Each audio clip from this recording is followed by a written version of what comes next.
مجھے رہزنوں سے غرض نہیں، تیری رہبری کا سوال ہے۔ اور بھائی غور فرمائے، حضرت سعید بن عامر کو گورنر بنا دیا، سیدھے سادے درویش سے آدمی تھے۔ کچھ مہینوں کے بعد حضرت عمر خود ان کے صوبے میں پہنچے، جامع مسجد میں سب لوگوں کو جمع کیا۔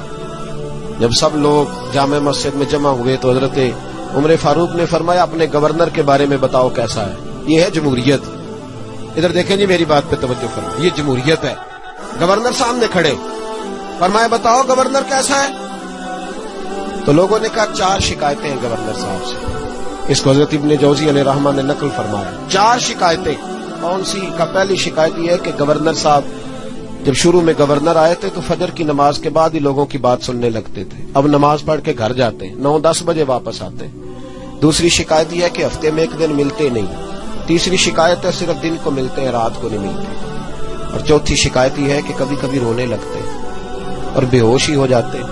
آپ نے عجیب دیوانہ گورنر بنا دی۔ حضرت عمر نے حضرت سعید بن عامر کی طرف، بول بھائی تیری شکایات ہے۔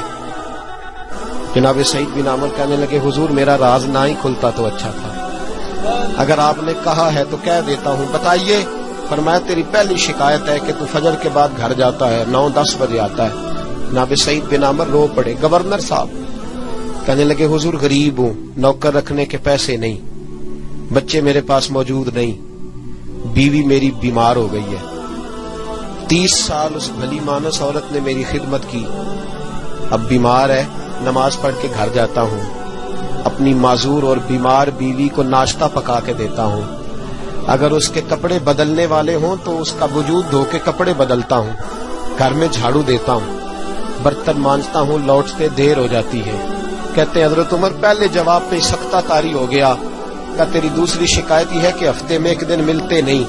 تو سعید بن عامر عرض کرنے لگے حضور کرتا میرے پاس ایک ہی ہے، ہفتے میں 1 دن دھو کے خشک ہونے کو ڈالتا ہوں، بیوی کے کپڑے پہن کے بیٹھا رہتا ہوں، ٹھنڈ کا موسم ہے، اثر وہی ہو جاتی ہے۔ کہتے ہم لوگوں کی آنکھوں میں آنسو چمکنے لگے۔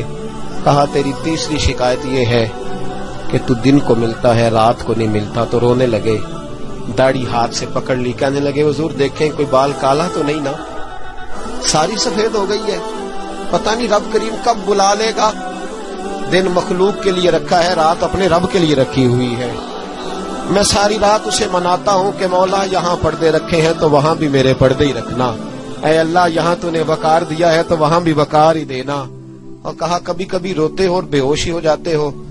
کہنے لگے حضور بہت پختہ عمر میں کلمہ پڑا تھا، 40 سال کا تھا جب کلمہ پڑا، جب 40 سال کے گناہ یاد آتے ہیں تو رو پڑتا ہوں، سوچتا ہوں کہ میں تو 1 ہفتے کا حساب نہیں دے سکتا، 40 سالوں کا کیسے دوں گا حضور؟ پھر مجھ سے برداشت نہیں ہوتا، پھر تڑپ جاتا ہوں۔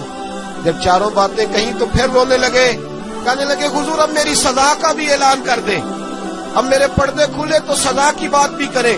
حضرت عمر نے ہاتھ اٹھائے اور کہا اے اللہ میرے محبوب کی امت کو کچھ ایسے گورنر اور بھی عطا فرما، اپنے آپ کو سنواریں، اپنے آپ پہ توجہ دیں۔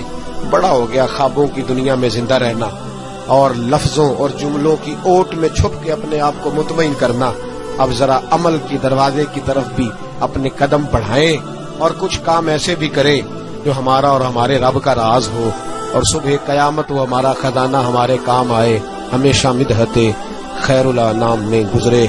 دعا ہے یہ عمر درود و سلام میں گزرے۔